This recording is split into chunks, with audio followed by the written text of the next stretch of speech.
నమస్కారం, రచ్చ మీడియాకి స్వాగతం. హెడ్లైన్ చూద్దాం.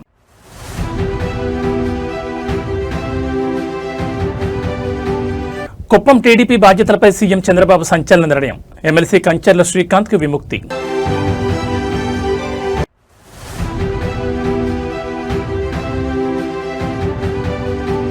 విద్యార్థులకు కేటీఆర్ ఆలోచనాత్మక సందేశం. ఒత్తిడిని జయించి సవాళ్లను తట్టుకుని నిలబడాలని పిలుపు.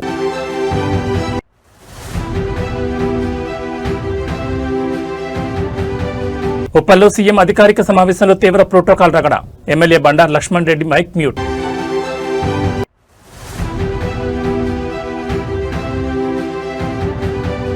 అన్లోడింగ్ జాప్యంతో కొల్లిపోతున్న మామిడికాయలు. కన్నీరు నీరవుతున్న అన్నదాతలు. ఇక డీటెయిల్స్ చూస్తే ఆంధ్రప్రదేశ్ అధికార పార్టీ తెలుగుదేశంలో ఒక కీలకమైన సంస్థాగత మార్పు చోటు చేసుకుంది.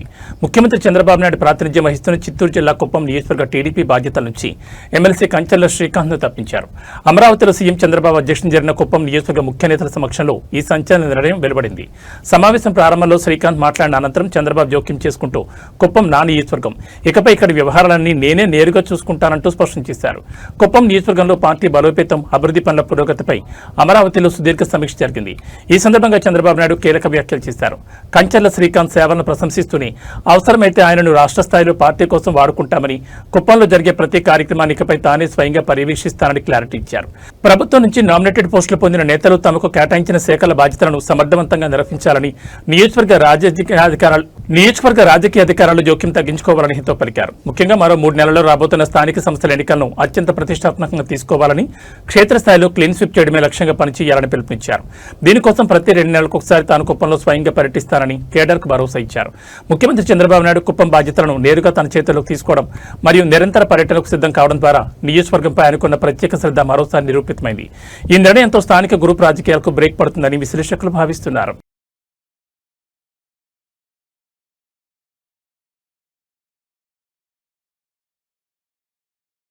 నేటి పోటీ ప్రపంచంలో సక్సెస్ సాధించాలనుకునే యువతకు, అలాగే పారిశ్రామికవేత్తలకు ఐటీ విద్యాశాఖ మంత్రి నారా లోకేష్ ఒక అద్భుతమైన సక్సెస్ మంత్రాన్ని అందించారు.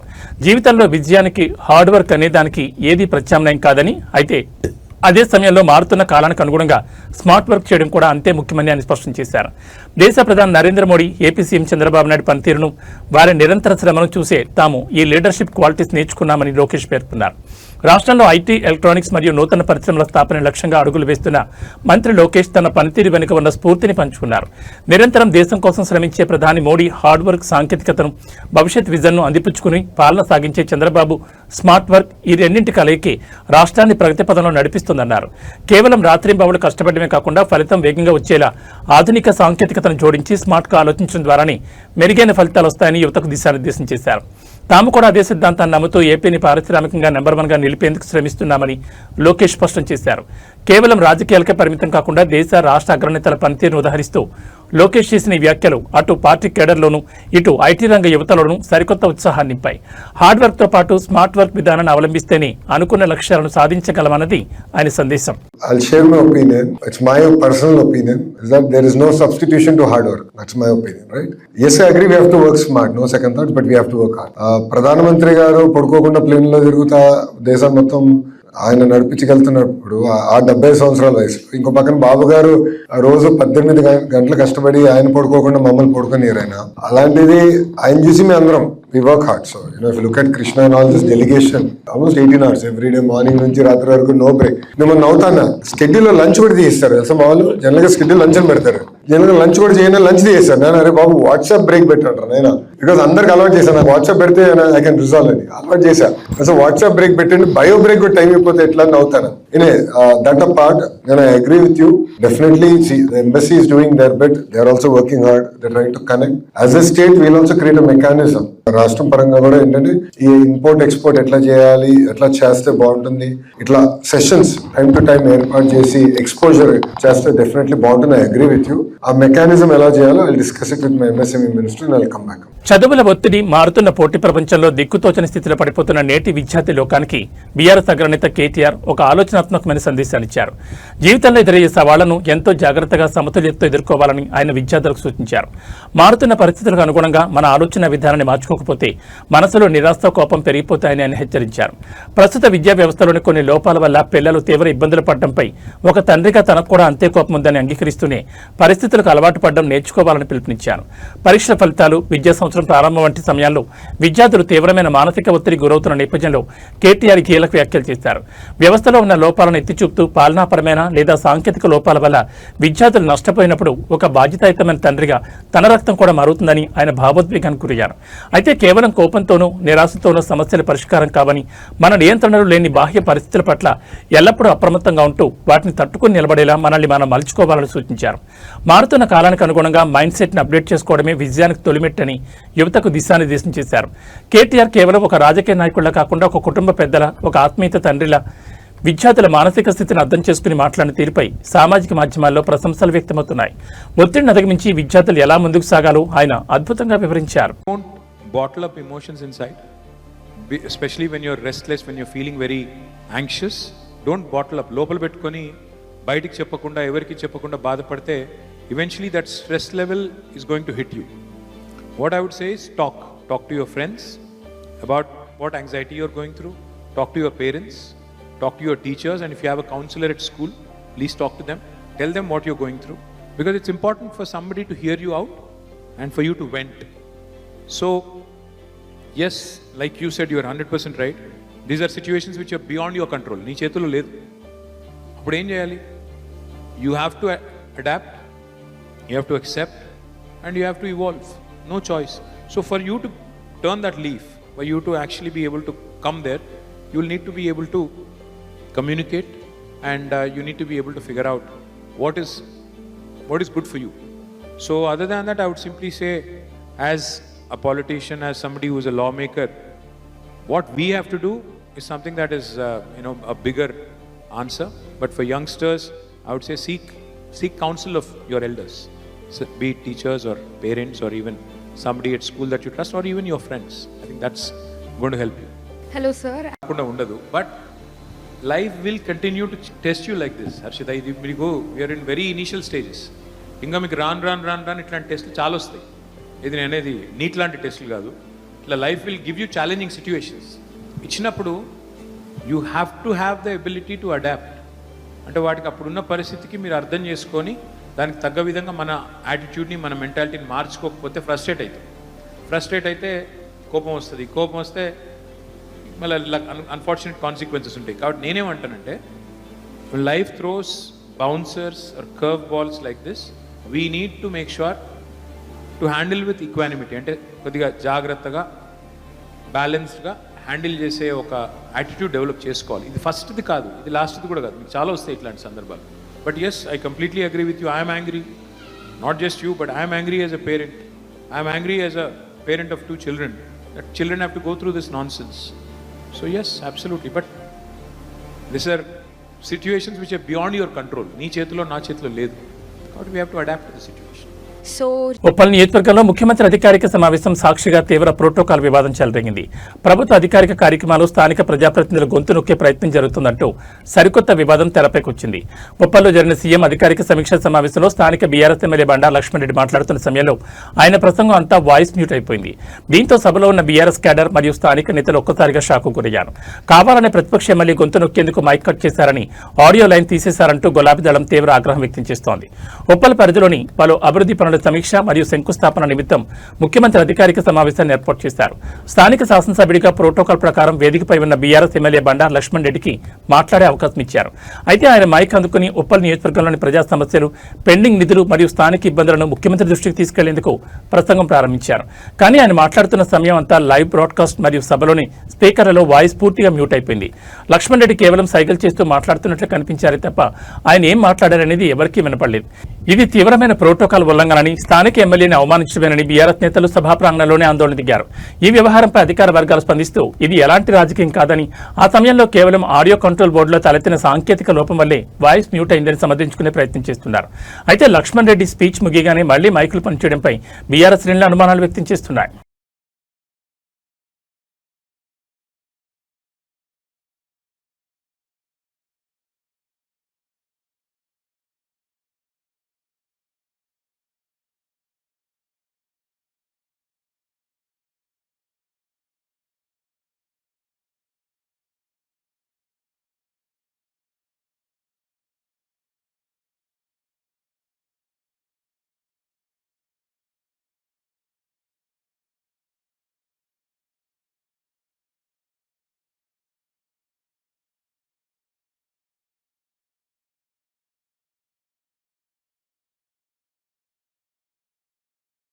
చిత్తూరు జిల్లా గంగాధర నెల్లూరు మండల కేంద్రంలో మామిడి సాగుదారులు ఎదుర్కొంటున్న కష్టాలు ఇప్పుడు తీవ్ర రూపం దాల్చాయి. స్థానిక జైన్ మామిడి గుజ్జు పరిశ్రమ వద్ద వారం రోజులుగా వందలాది ట్రాక్టర్లతో రైతులు పడిగాపులు కాస్తున్న అన్లోడింగ్ ప్రక్రియ జరగకపోవడంతో అన్నదాతలు లబోదిబ్బమంటున్నారు. అటు ఆశించిన స్థాయిలో గిట్టుబాటు ధర దక్కకపోవడం, ఇటు ఫ్యాక్టరీ యాజమాన్యం మరియు కింది స్థాయి సిబ్బంది సీరియల్ నెంబర్ల కేటాయింపులో దౌర్జన్యం దిగుతుండటంతో రైతులు నడి రోడ్డుపై ఆవేదన వ్యక్తం చేస్తున్నారు. మామిడి రైతుల కష్టాలు మీకు పట్టవా అంటూ ముఖ్యమంత్రి చంద్రబాబు నాయుడు, వ్యవసాయ శాఖ మంత్రి కింజరాపు అచ్చెన్నాయుడులను ట్యాగ్ చేస్తూ సోషల్ మీడియాలో నెటిజన్లు రైతులు నిలదీస్తున్నారు. రాయలసీమలోని ప్రముఖ మామిడి హబ్గా ఉన్న గంగాధర నెల్లూరు పరిధిలో ప్రస్తుతం తోటపూరి మరియు ఇతర రకాల మామిడి కోతలు ముమ్మరంగా సాగుతున్నాయి. అయితే జైన్ ఫల్ ఫ్యాక్టరీ యాజమాన్యం రోజువారీ అన్లోడింగ్ సామర్థ్యాన్ని తగ్గించడంతో గత 7 రోజులుగా రైతులు పొలాల్లోంచి కోసుకొచ్చిన మామిడి లోడ్లలో ఫ్యాక్టరీ బయట నిరీక్షిస్తున్నారు. ఈ జాప్యం వల్ల ఎండల తీవ్రతకు కాయలు నల్లబడి కుళ్ళిపోతున్నాయని, దీనివల్ల తాము భారీగా నష్టపోతున్నామని రైతులు కన్నీరు మున్నీరవుతున్నారు. దీనికి తోడు లోపలున్న కొందరు సిబ్బంది లంచాలకు ఆశపడి వెనుక వచ్చిన వాహనాలకు ముందస్తు సీరియల్ నెంబర్లు ఇస్తూ ప్రశ్నించిన సామాన్య రైతులపై దౌర్జన్యం చేస్తున్నారని బాధితులు ఆరోపిస్తున్నారు. ప్రభుత్వం కానీ స్థానిక మార్కెటింగ్ శాఖ అధికారులు కానీ దీనిపై ఎలాంటి నిఘా పెట్టకపోవడం గమనార్హం.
వీళ్ళు అడ్జస్ట్మెంట్లోనే సీరియల్ ముందు వేసుకుంటా ఉన్నారు.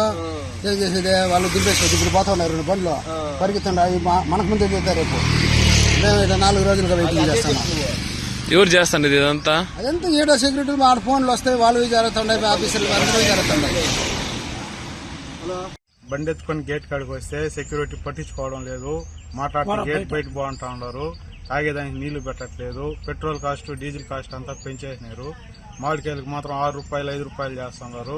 1 లీటర్ నీళ్ళకి 1 కేజీ మామిడికాయలకి డిఫరెన్స్ ఉంది. రైతులను బాగా ముంచేస్తున్నారు. ఏమీ దిక్కట్లేదు. 7,000 8,000 వచ్చిన ఒక లోడ్ కోసి కూలోళ్ళకి బాడీకి పెట్టేదానికి ఏం చేయాలి? మేము చూడలేదు, అవసరం లేదు. మాకు ఇట్లున్నది, రోడ్ల పైన లేపేస్తాం మేము కాయలు. ఇంకా దేశ రాజధాని న్యూఢిల్లీలో కమ్యూనిస్ట్ పార్టీ ఆఫ్ ఇండియా జాతీయ నేతలపై జరిగిన దాడి ఉదంతం తీవ్ర ఉద్రిక్తతలకు దారితీసింది. సిపిఐ జాతీయ కార్యదర్శి కామ్రేడ్ అనీ రాజా, అలాగే జాతీయ విద్యార్థి యువజన సంఘాల అగ్రనాయకులను లక్ష్యంగా చేసుకుని ఆర్ఎస్ఎస్ గూండాలు జరిపిన దాడులను ఖండిస్తూ దేశవ్యాప్తంగా నిరసనలు వ్యక్తమవుతున్నాయి. ఈ క్రమంలోనే ఆంధ్రప్రదేశ్లోని విశాఖపట్నంలో సిపిఐ జిల్లా సమితి ఆధ్వర్యంలో వామపక్ష శ్రేణులు భారీ ఎత్తున రోడ్లపైకి వచ్చి నిరసన ప్రదర్శన చేపట్టాయి. శాంతియుతంగా ఉన్న నేతలపై భౌతిక దాడులకు దిగడం ఫాసిస్ట్ మైండ్ సెట్ కు నిదర్శనమంటూ లాల్ సలాం నినాదాలతో వైజాగ్ బాన్మోగింది. ఢిల్లీలో ప్రజాస్వామ్యయుతంగా నిరసన తెలుపుతున్న సిపిఐ జాతీయ కార్యదర్శి అనీ రాజా మరియు ఏఐవైఎఫ్ ఏఐఎస్ఎఫ్ జాతీయ నాయకులను అప్రజాస్వామికంగా అడ్డుకుని వారిపై ఆర్ఎస్ఎస్ ముఖాలు భౌతిక దాడులకు పాల్పడ్డాయని విశాఖపట్నం సిపిఐ జిల్లా సమితి నేతలు మండిపడ్డారు. కేంద్రంలో అధికారంలో ఉన్న బీజేపీ అండతోనే ఈ దౌర్జన్యాలు జరుగుతున్నాయని, దేశంలో భిన్నాభిప్రాయాలను ప్రతిపక్షాల గలాన్ని హింసతో అణచివేయాలని చూస్తున్నారని ఆగ్రహం వ్యక్తం చేశారు. విశాఖపట్నంలోని ప్రధాన కూడల వద్ద సిపిఐ శ్రేణులు కేంద్ర ప్రభుత్వ దిష్టిబొమ్మ దహనం చేశాయి. ఢిల్లీ పోలీసుల కళ్ల ముందే జాతీయ స్థాయి మహిళా నేతపై దాడి జరుగుతున్నా నివారించకపోవడం శాంతి భద్రతల వైఫల్యానికి అద్దం పడుతోందని వామపక్ష నాయకులు దుయ్యబట్టారు. ఇటువంటి దాడుల ద్వారా కమ్యూనిస్టుల పోరాటాలను ఆపలేరని, రాబోయే రోజుల్లో లౌకిక ప్రజాస్వామ్య శక్తులకు ఏకం చేసి కేంద్ర ప్రభుత్వ నిరంకుశ పోకళ్లపై ఉమ్మడి పోరాటాన్ని ఉధృతం చేస్తామని విశాఖ జిల్లా సమితి స్పష్టం చేసింది. తక్షణమే హోంమంత్రిత్వ శాఖ స్పందించి దాడికి పాల్పడిన వారిపై నాన్ బెయిలబుల్ కేసులు నమోదు చేయాలని డిమాండ్ చేసింది. పత్రాలు లీక్ అయినాయని, లక్షలాది మంది నిరుద్యోగులు రోడ్లు పడ్డారని, ఎవరైతే కేంద్ర విద్యాశాఖ మంత్రి ధర్మేంద్ర ప్రధాన్ రాజీనామా కోరుతూ కాక్రోచ్ జనతా పార్టీ ఒక ఆన్లైన్లోని పిలిపిస్తే ఈ దేశంలో ఉన్నటువంటి లక్షలాది మంది యువకులు ఢిల్లీ జంతర్ మంతర్ వద్ద నిన్న నిరసన తెలిపారు. ఈ నిరసనలో భారత కమ్యూనిస్టు పార్టీ పక్షాన సంఘీభావం తెలపడానికి వెళ్ళినటువంటి మహిళా జాతీయ నాయకురాలు, పార్టీ జాతీయ కార్యదర్శి అనిల్ రాజా మీద, ఏఐవైఎఫ్, ఏఎస్ఎఫ్, విద్యార్థి యువజన సంఘాల నాయకుల మీద ఆర్ఎస్ఎస్ గూండాలు చేసిన దాడిని విశాఖపట్నం నుండి సిపిఐగా మేము తీవ్రంగా ఖండిస్తున్నాం.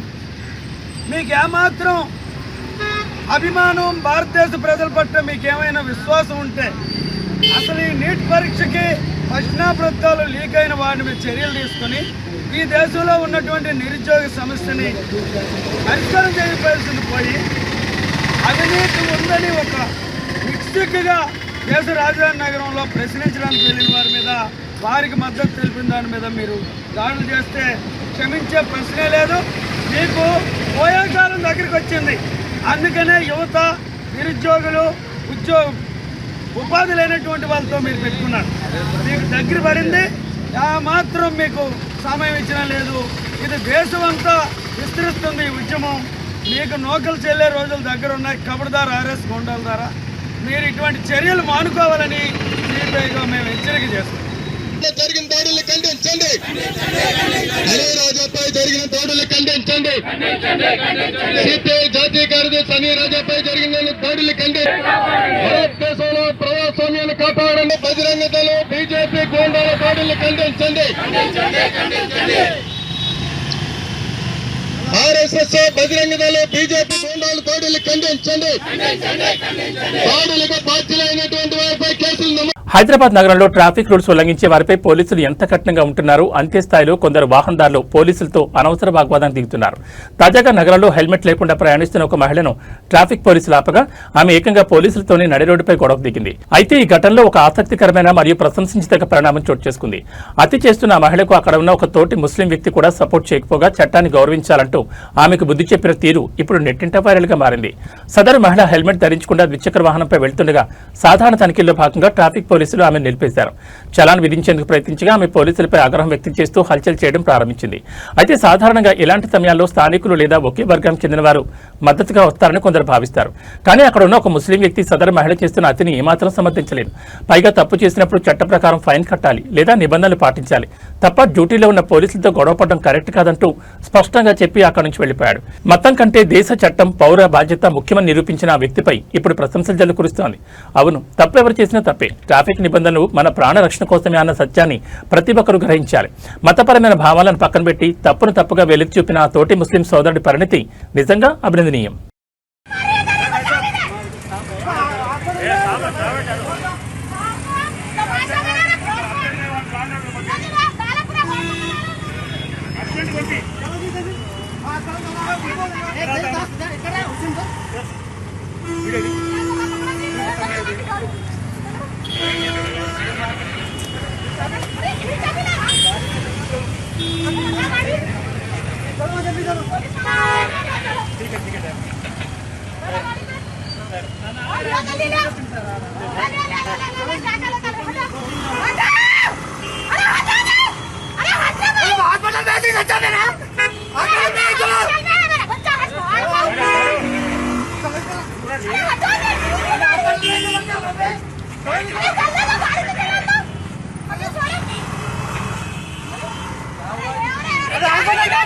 Ada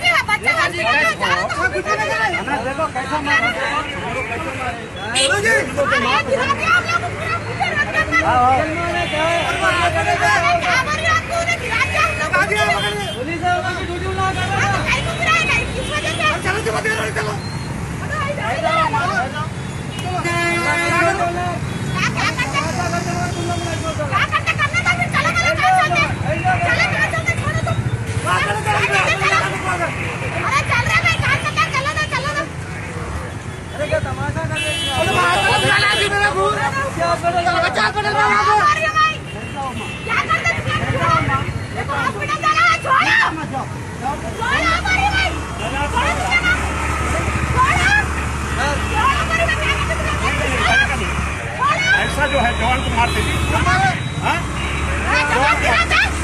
अरे मारे मारे बहुत मारे वो औरत रह के चलो बाबू चलो।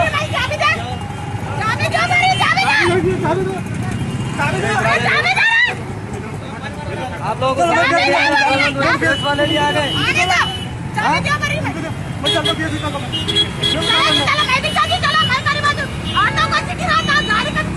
హైదరాబాద్ నెహ్రూ జూలాజికల్ పార్క్ ఈ రోజు సరికొత్త రికార్డు నమోదు చేసింది. సెలవుదినం కావడంతో భాగ్యనగర వాసులతో పాటు పర్యాటకులు భారీ సంఖ్యలో జూ పార్క్ పోటెత్తారు. ఈ రోజు ఒక్కరోజు రికార్డు స్థాయిలో ఏకంగా 24,210 మంది సందర్శకులు జూను సందర్శించినట్లు అధికారులు వెల్లడించారు. ఈ ఏడాది సెలవు రోజుల్లో జూకు వస్తున్న పర్యాటకుల సంఖ్య విపరీతంగా పెరుగుతుండటంతో క్యూ లైన్లలో ఇబ్బందులు కలగకుండా అధికారులు ముందస్తుగా అదనపు బుకింగ్ కౌంటర్లు తెరిచి ప్రత్యేక ఏర్పాట్లు చేశారు. దేశంలోనే అతిపెద్ద జూ పార్కులో ఒకటిగా పేరుగాంచిన హైదరాబాద్ జూ పార్క్ 380 ఎకరాల సువిశాల విస్తీర్ణంలో విస్తరించింది. ప్రస్తుతం ఇక్కడ సుమారు 195 జాతులకు చెందిన వన్యప్రాణులు, పక్షులు, సరీసృపాలు సందర్శకులను ఆకట్టుకుంటున్నాయి.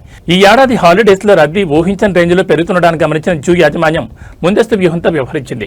టికెట్ల కోసం పర్యాటకులు గంటల తరబడి వేచి ఉండకుండా ఉండేందుకు అదనపు బుకింగ్ కౌంటర్లను అందుబాటులోకి తెచ్చింది. అంతేకాకుండా జూ లోపల ఎలాంటి అవాంఛనీయ సంఘటనలు జరగకుండా ప్లాస్టిక్ నియంత్రణ మరియు భద్రతను పర్యవేక్షించేందుకు అదనపు సిబ్బందిని, అధికారులను క్షేత్రస్థాయి విధుల్లో ఉంచడం గమనార్హం. భారీగా తరలివచ్చిన పర్యాటకులతో జూ పరిసర ప్రాంతాలు ఎంతో కోలాహలంగా మారాయి.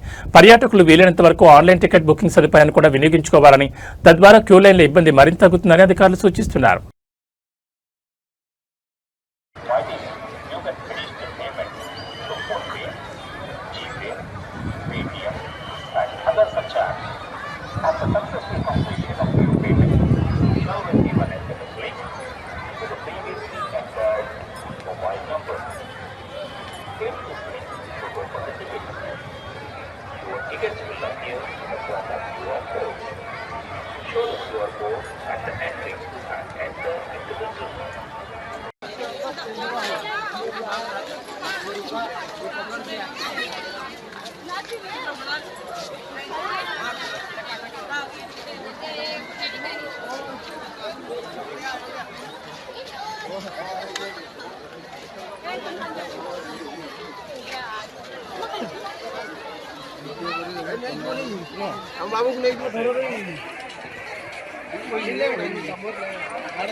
ओके बोलो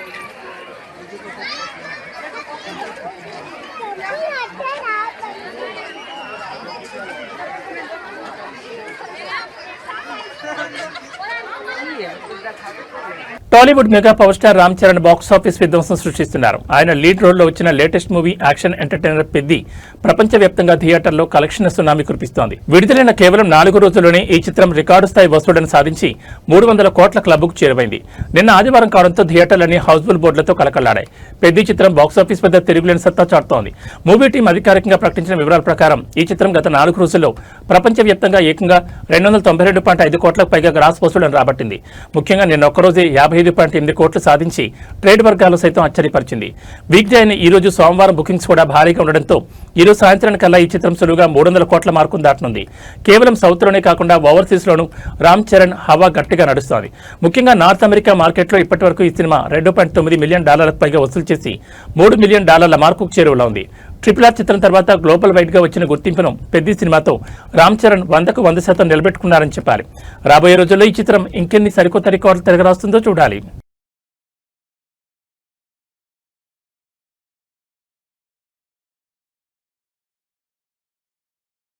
పసిడి ప్రేమికులకు బులియన్ మార్కెట్ తీపి కబురు అందించింది. గత కొన్ని రోజులుగా రికార్డ్ రన్తో ఆకాశం తాకిన బంగారం ధరలు ఇప్పుడు క్రమంగా దిగివస్తున్నాయి.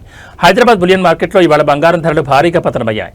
అంతర్జాతీయంగా మారుతున్న ఆర్థిక సమీకరణాల నేపథ్యంలో 24 క్యారెట్ల స్వచ్ఛమైన బంగారం ధర ఇవాళ ఏకంగా ₹1,040 తగ్గి తులానికి ₹151,690 మార్కు చేరింది. కేవలం 5 రోజుల్లోనే దాదాపు ₹8,000 మేర ధరలు క్షీణించడం విశేషం. హైదరాబాద్ మార్కెట్లో ఇవాళ 24 క్యారెట్ల 10 గ్రాముల పసిడి ధర ₹1,040 పతనమై ₹151,690 వద్ద ట్రేడ్ అవుతోంది. కాగా గత 5 రోజుల్లోనే మొత్తం ₹7,950 మేర ధరలు తగ్గడం మార్కెట్లో హాట్ టాపిక్ గా మారింది. అటు సాధారణ వినియోగదారులు ఎక్కువగా కొనుగోలు చేసే 22 క్యారెట్ల 10 గ్రాముల ఆభరణాల బంగారం ధర కూడా ఇవాళ ₹950 క్షీణించి ₹139,050 పలుకుతోంది. మరోవైపు పసిడి ధరలోనే వెండి కూడా అడుగులు వేస్తోంది. ప్రస్తుతం మార్కెట్లో కేజీ సిల్వర్ రేటు ₹2,70,000 వద్ద స్థిరంగా కొనసాగుతోంది.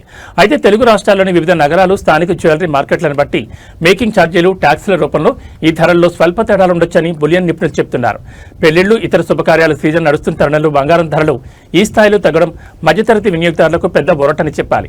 రాబోయే రోజుల్లో అంతర్జాతీయ మార్కెట్లలో ఒడిదుడుకులు ఇలాగే కొనసాగితే పసిడి ధరలు మరింత తగ్గే అవకాశం ఉందని మార్కెట్ వర్గాలు అంచనా వేస్తున్నాయి.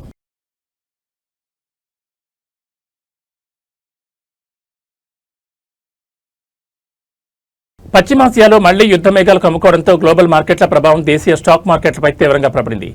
ఇవాళ ట్రేడింగ్ ప్రారంభంలోనే దలాల్ స్ట్రీట్ భారీ నష్టాలతో కొలాప్స్ అయింది. బాంబే స్టాక్ ఎక్స్చేంజ్ సూచీ సెన్సెక్స్ ఏకంగా 700 పాయింట్లకు పైగా పతనమవగా నేషనల్ స్టాక్ ఎక్స్చేంజ్ సూచీ నిఫ్టీ 220 పాయింట్లకు పైగా కోల్పోయి 23,150 మార్కు దిగువకు పడిపోయింది. ఇరాన్ ఇజ్రాయెల్ సరిహద్దులో చెలరేగిన తాజా ఘర్షణల కారణంగా ముడి చమురు ధరలు పెరగడం, అంతర్జాతీయ ఇన్వెస్టర్లు సురక్షిత ఆస్తుల వైపు మళ్లడం మార్కెట్లను కుదిపేసింది. ఇవాళ ట్రేడింగ్లో మార్కెట్ సెంటిమెంట్ పూర్తిగా బలహీనపడింది. దాదాపు అన్ని రంగాల సూచీలు ఎరుపు రంగులోనే ట్రేడ్ అవుతున్నాయి. ముఖ్యంగా మార్కెట్ హెవీ వెయిట్స్ అయిన Reliance industries, HDFC bank, ICICI bank షేర్లు నష్టాల్లో కొనసాగుతున్నాయి. గ్లోబల్ టెక్ విక్రయాల ప్రభావంతో ఐటీ దిగ్గజం టీసీఎస్తో పాటు భారతీయ ఎయిర్టెల్, బజాజ్ ఫైనాన్స్ షేర్లు సైతం భారీ వెనుకడుగు వేశాయి. పశ్చిమాసియా సంక్షోభం కారణంగా బ్రెంట్ క్రూడ్ ఆయిల్ ధరలు బ్యారెల్కు $96 మార్కు వైపు దూసుకెళ్తుండటంతో భారత రూపాయి విలువ కూడా బలహీనపడింది. ఈ పరిణామాలన్నీ కలిసి భారతీయ ఈక్విటీ మార్కెట్లలో ఇన్వెస్టర్ల నమ్మకాన్ని దెబ్బతీశాయి. ఫలితంగా కేవలం కొద్ది నిమిషాల్లోనే లక్షల కోట్ల రూపాయల ఇన్వెస్టర్ల సంపద ఆవిరైపోయింది. ప్రస్తుత అంతర్జాతీయ భౌగోళిక రాజకీయ ఉద్రిక్తతల నేపథ్యంలో మార్కెట్లలో మరికొన్ని రోజులు ఇటువంటి తీవ్ర ఒడిదుడుకులు కొనసాగే అవకాశం ఉందని మార్కెట్ నిపుణులు విశ్లేషిస్తున్నారు.